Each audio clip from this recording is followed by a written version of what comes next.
ہمارے ایک دوست ڈاکٹر ہیں، وہ مہمان ہمارے یہاں آئے امریکہ سے.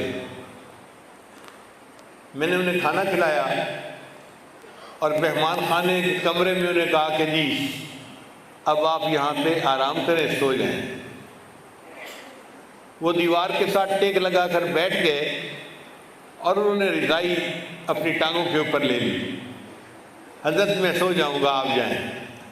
میں سمجھا کچھ معمولات کرنے ہوں گے، لہٰذا یہ معمولات کریں، آرام کریں، میں فجر میں آ جاؤں گا، آپ کو لے کے مسجد جاؤں گا. جب میں فجر کے وقت ان کو لینے کے لیے آیا تو میں نے دیکھا کہ وہ اسی طرح دیوار کے ساتھ اوٹ لگائے بیٹھے ہوئے ہیں اور سوئے ہوئے ہیں. میں نے پھر میں نے ان سے پوچھا کہ آپ لیٹ کے نہیں سوئے، اسی طرح بیٹھے بیٹھے آپ نے رات گزار دی؟ وہ کہنے لگا حضرت مسئلہ یہ ہے کہ مجھے ایک بیماری ہے. انسان جو کھانا کھاتا ہے نا تو کھانے کی نالی کے اندر ایک ویل ہوتا ہے، وہ کھانے کو اندر تو جانے دیتا ہے، باہر نہیں نکلنے دیتا. اس لیے کھانا کھاتے ہی کوئی بندہ سر کے بل الٹا کھڑا ہو جائے تو کھانا اس کے منہ سے باہر نہیں نکلتا، وہ وال اس کھانے کو روکتا ہے. میرا وہ وال لیک ہو چکا ہے، میں لیٹ کے سوتا ہوں تو معدے کا کھانا منہ سے باہر آتا ہے. تو مجھے ڈاکٹر نے کہا ہے اب آپ بقیہ زندگی بیٹھ کے سویا کریں گے، لیٹ کے نہیں سو سکتے. جب انہوں نے یہ بتایا تب مجھے احساس ہوا یا اللہ، ہم نے تو کبھی سوچا بھی نہیں تھا کہ لیٹ کے سونا بھی اتنی بڑی نعمت ہے.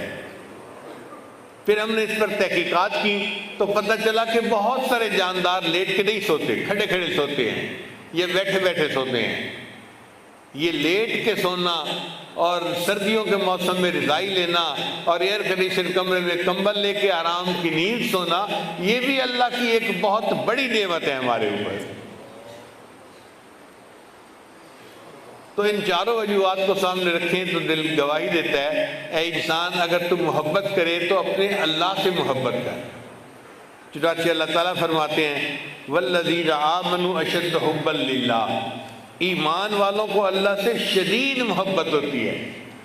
یعنی یہ محبت صرف ہلکی سی محبت نہیں ہوتی، اس میں شدت ہوتی ہے. ان کے دل اللہ کی محبت سے لبریز ہوتے ہیں اور وہ اللہ تعالیٰ کی محبت کو اپنے دلوں میں محسوس کر رہے ہوتے ہیں.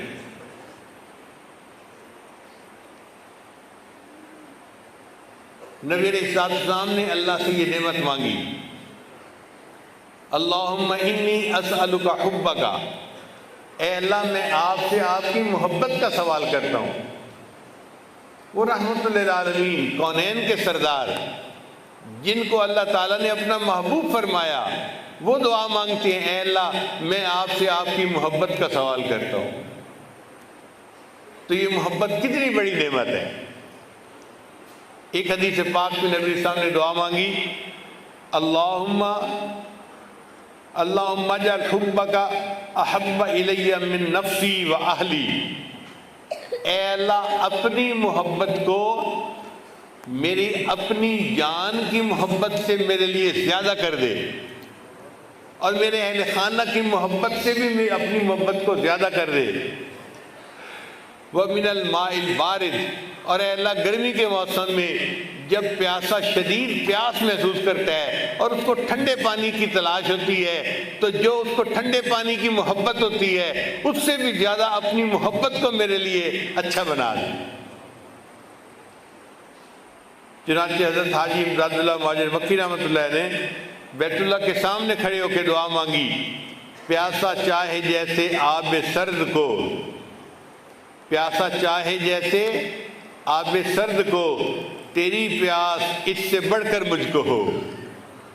اے اللہ جس طرح پیاسے کو ٹھنڈے پانی کی پیاس ہوتی ہے، تیری محبت کی پیاس مجھے اس سے بھی زیادہ ہونی چاہیے.